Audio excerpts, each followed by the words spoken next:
Welcome to chapter 2 of the book of Hebrews. The author ends up the first chapter talking about the angels, and it continues in the same vein. On account of this, it is necessary more exceedingly for us to heed the things heard, lest at any time we flow away.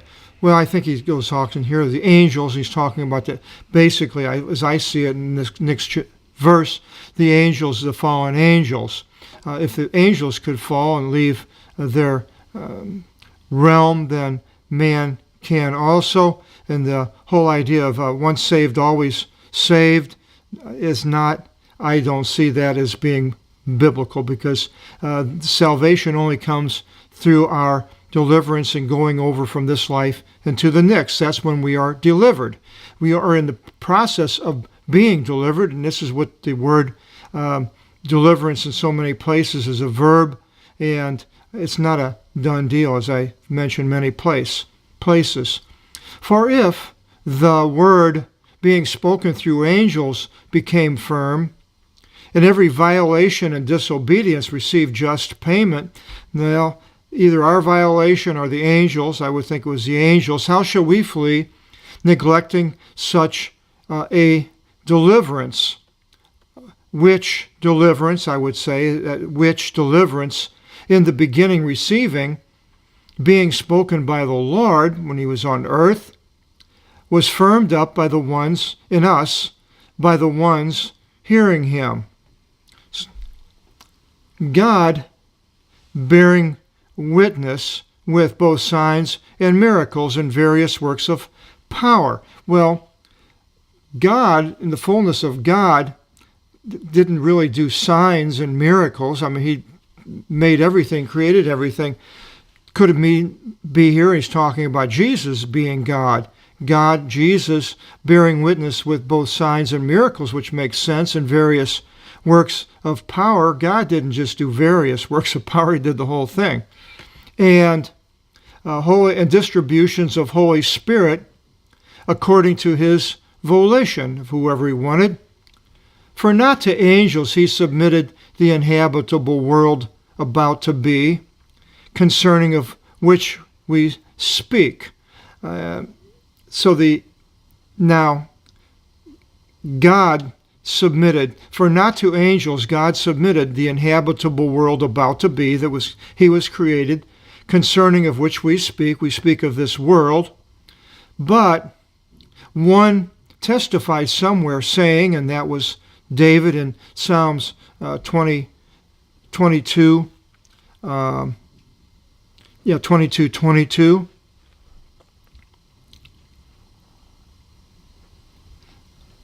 No, I'm sorry, it's not Psalms 22, but it was David in the Psalms. I'm not sure which Psalms. What is man that you remember him, or a son of man that you visit him? Now here's another one. What is man? Anthropos. Now is he talking about Jesus, or is he talking about man, us? Well, I think he's talking about us here, but I could be wrong. We'll go through it and I'll show you why I think it is, but I could very well be the man is talking about Jesus, and that this is a quotation, that you remember him, or a son of man that you visit him. What is man that you do any of these things? Well, you lessened him some, less than the angels, so it could be either Jesus or man, I believe man. Now go through it here. With glory and honor you crowned him, and especially at his original state, and established him over the works of your hands. Established man over the works of God's hands, the things that God made. Man was put in control, still is. But in all things you submitted under his feet. So everything was basically given to man. But for in the submitting to him all things, he left nothing unsubmissive to him, being man. But now, not yet do we see all things being submitted to man. So I believe this is the way it is, but because now it says here, but we see Jesus being lessened a little than the angels. Up here it was man was lessened. Where is that at? You lessened him a little than the angels. Well, I think that was man he's talking about. Now he's gone into, but we see Jesus lessened, just like man, being lessened a little or less than the angels on account of the suffering of death. So God allowed Jesus to die, to experience death, being crowned with glory and honor, that by favor of God he should taste death for all. The favor to us, not to Jesus being crucified, but the favor is his tasting death and his redemption for us. For it was becoming to him, Jesus, I believe, through whom is the whole, and of whom is the whole, for leading many sons in glory. The whole. Well, Jesus, it was before the creation, because it mentions that in the first chapter. Then he appeared, I believe, in places in the Old Testament. Nebuchadnezzar, when he threw the 3 young men into the fiery furnace, and he went back the next day and he looked down and he says, I thought we threw 3 in the fiery furnace. How come I see there's 4? Now the 4th one looks like the Son of God. So I believe that was Jesus. Then we have Jesus Christ abiding and coming to earth. And then we have Jesus Christ reigning eternally. That is the whole. The creation, the visiting, the before his incarnation, and then his incarnation, living here, and then his reigning eternally.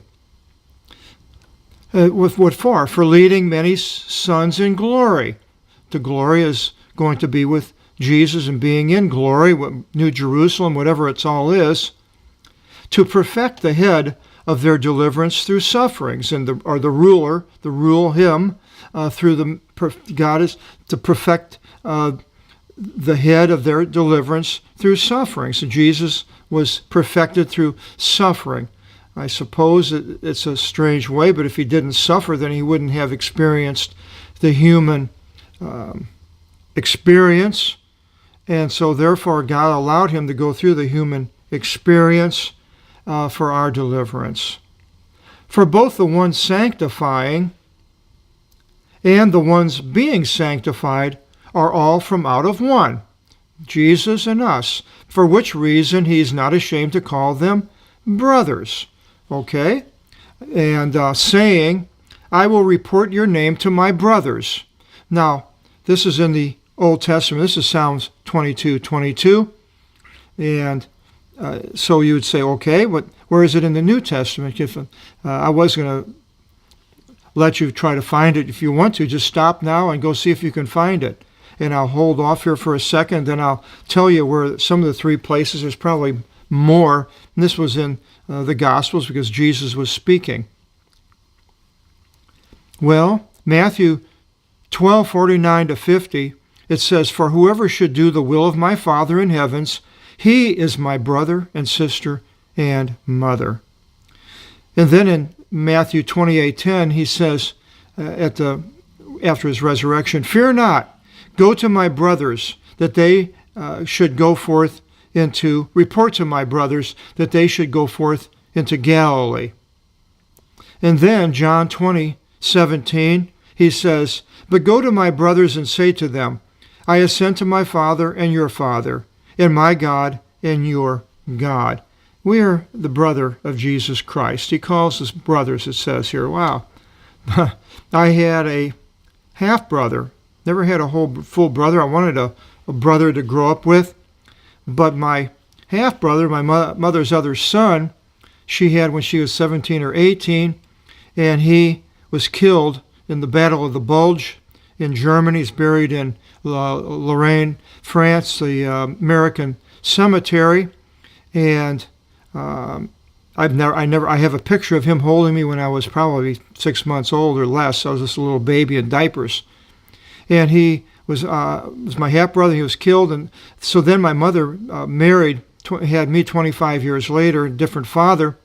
than my brother. And I always wanted a brother, and I never had a brother, never got a brother. And I see people and brothers fighting with each other and things like that. I go, oh man, if I would have only had a brother, it would have been wonderful. So I do have a brother. Jesus is a brother, and of course he's more than a brother, but he's calling us brothers. In the midst of the assembly, I will sing praise to you. That's a quotation. And again, I will be yielding upon him. And again, behold, I am the children which God gave to me. So this is all quotations. You can see them in the Old Testament for both the one sanctifying and being sanctified, and that's the one yielding upon him, and the children that God gave. Since then, the children have participated of flesh and blood. He closely partook of the same. Jesus is he. This is this whole chapter, and that's why I think it's Paul, because Paul did the same thing in many places. He uses a pronoun. A pronoun takes the place of a noun. A noun is a name, so it could be a name of a thing or a person. And instead of saying Jack closely partook, or Jill closely, or they closely partook, they would be a pronoun. He is a pronoun. She. I is a pronoun. You, singular, you, plural, are pronouns, and we are pronouns. They're all pronouns. They modify somebody else in that place. So he would be modified in the Greek. It's easy to figure it out by the endings of the word. It has to agree in person and number, I believe, with the word before he. So we would have to go to aftos, and you'd have to go back and look for it. And so that through death, he, Jesus, should cease the work, having the might of death. Having the might of death, that is to say, the devil. He should cease the work. The one having, there, see this tone? I didn't put the one. I should have. The next third edition, I should remember to change that, because then it would be that through death, he should cease the work, the one. But I didn't put of the one, because of the one would be the genitive, and this is the accusative. He should cease work, the one having might of death. That is to say, the diavolos, in the nominative. This is in the accusative. The devil, the might of death. This is the, now, God has the say so in the second death, and now the might of death, death, where is thy sting? Grave, where is your victory? Jesus overcame it. And so Jesus was able to overcome death, and he gives that to us. But if you don't have Jesus, then you go from the death here to the second death, which is outer darkness. It's just a continuation of a worse part. And should dismiss those, as many as by fear of death, here I think it should be through, all of the living were liable of servitude. So everybody that was under the fear of death were servants to death, and he could dismiss that, free us from death. For not in any way does he take hold of angels, but the seed of Abraham he takes hold of. Now, who is he? Again, now is the he the Father? Is he Jesus? Jesus saw Abraham. We know that because Jesus said Abraham wanted to see my day, and the Pharisees, well, you're only 30 years old. How could Abraham have seen you? And he said, before Abraham was, I am. So very well could be the he is Jesus. For not in any way does Jesus take hold of angels, but the seed of Abraham he takes hold of. Whereupon he owed in all things to be likened to the brothers. Now God, in the whole form of God, didn't do that. It was Jesus. That Jesus should become a merciful and trustworthy chief priest in the things towards God. So here he is. So Jesus should become a merciful and trustworthy chief priest. And we will go into that a little bit later with Melchizedek in the things towards God, so as to atone the sins of the people. So this is what Jesus became merciful for us, to deliver us from the death. For in that he suffered himself, having been tested, he is able to help the ones being tested, and that is us. We are always being tested. Now, in the King James, they changed it whenever it had to do with the devil. They called it tempting, and whenever it had to do with God, it was testing. But basically, they're the same Greek word.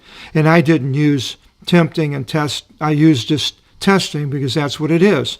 We're tested by Satan to fail. We're tested by God to pass and make it to the next level, I guess, like in college. So for in that he suffered, having been tested, and we are being tested, so that we will also be helped by God, by Jesus. So he continues in the 3rd chapter and turns his emphasis towards us a little bit more. And we'll get into the 3rd chapter. Again, these breaks of chapters and this whole book of Hebrews is, I guess it's necessary to find the places, but it makes you kind of lose the continuity of it somewhat, but that's the way it is. And so we will continue in the 3rd chapter and try to put this all together in a way that is understandable, and I hope I will be able to get us through the pronoun situation, which is so important. Until the next time, God bless.